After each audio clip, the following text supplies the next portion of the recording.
It's not over. It's not over. People might have told you you're dead. You might have thought it's dead.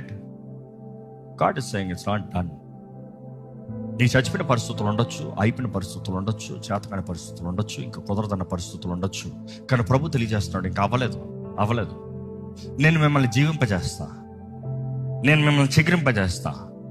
ఇదిగో శత్రు చేతుల్లో మీరు అణిగి ఉన్నారేమో, మీ వలన అవ్వట్లేదు అనుకుంటున్నారేమో, కానీ దేవుడు తెలియజేస్తున్నాడు, ఇదిగో నేను చేస్తా. దేవుడు చేస్తానంటే ఆపగలిగింది ఎవరండి? దేవుడు బ్రతికిస్తానంటే చెప్పగలిగింది ఎవడో? ఏ శత్రువు చంపుతాడు నిన్ను? When God is about to tell you you're going to have a new beginning, who is that saying it's over? కోల్పోయిన సంవత్సరం కాదు, నిరీక్షణ సంవత్సరం. నమ్మేవారు హల్లెలూయా చెప్తామా? ఇది మనకు నిరీక్షణ సంవత్సరం. నమ్మేవారు హల్లెలూయా చెప్తామా? నీకు అనుకున్న జరగని పరిస్థితుల్లో కూడా నిరీక్షణ కలిగి ఉండు. అయిపోయిందన్న పరిస్థితుల్లో కూడా నిరీక్షణ కలిగి ఉండు.